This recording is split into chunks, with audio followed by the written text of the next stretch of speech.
احمق لوگ کہیں گے کہ مسلمان جس قبلے پر پہلے سے چلے آتے تھے اب اس سے کیوں منہ پھیر بیٹھے؟ تم کہہ دو کہ مشرق اور مغرب سب اللہ ہی کا ہے، وہ جس کو چاہتا ہے سیدھے رستے پر چلاتا ہے، اور اسی طرح ہم نے تم کو امت معتدل بنایا ہے تاکہ تم لوگوں پر گواہ بنو اور پیغمبر آخر الزماں صلی اللہ علیہ وآلہ وسلم تم پر گواہ بنے۔ اور جس قبلے پر تم پہلے تھے اس کو ہم نے اس لیے مقرر کیا تھا کہ معلوم کریں کہ کون ہمارے پیغمبر کا تابع رہتا ہے اور کون الٹے پاؤں پھر جاتا ہے۔ اور یہ بات یعنی تحویل قبلہ لوگوں کو گراں معلوم ہوئی، مگر جن کو اللہ نے ہدایت بخشی ہے وہ اسے گراں نہیں سمجھتے، اور اللہ ایسا نہیں کہ تمہارے ایمان کو یوں ہی ضائع کر دے۔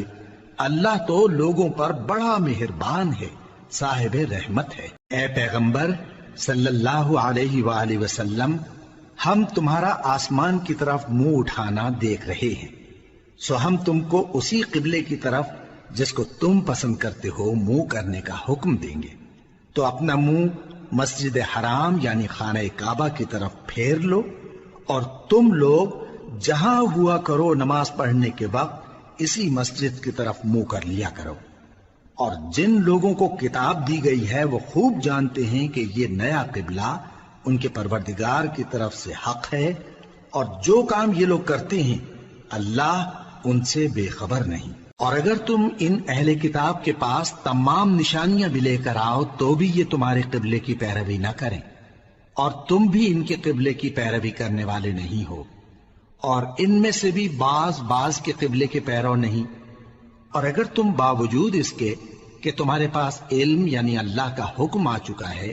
ان کی خواہشوں کے پیچھے چلو گے تو ظالموں میں ہو جاؤ گے۔ جن لوگوں کو ہم نے کتاب دی ہے وہ ان پیغمبر آخر الزماں صلی اللہ علیہ وآلہ وسلم کو اس طرح پہچانتے ہیں جس طرح اپنے بیٹوں کو پہچانا کرتے ہیں، مگر ایک فریق ان میں سے سچی بات کو جان بوجھ کر چھپا رہا ہے۔ اے پیغمبر صلی اللہ علیہ وآلہ وسلم، یہ نیا قبلہ تمہارے پروردگار کی طرف سے حق ہے، تو تم ہرگز شک کرنے والوں میں نہ ہونا، اور ہر ایک شخص کے لیے ایک سمت مقرر ہے جدھر وہ عبادت کے وقت منہ کیا کرتا ہے، تو تم نیکیوں میں سبقت حاصل کرو۔ تم جہاں ہوگے اللہ تم سب کو جمع کرے گا، بے شک اللہ ہر چیز پر قادر ہے۔ اور تم جہاں سے نکلو نماز میں اپنا منہ مسجد حرام کی طرف کر لیا کرو، بے شبہ یہ تمہارے پروردگار کی طرف سے حق ہے، اور تم لوگ جو کچھ کرتے ہو اللہ اس سے بے خبر نہیں۔ اور تم جہاں سے نکلو مسجد حرام کی طرف منہ کر کے نماز پڑھا کرو،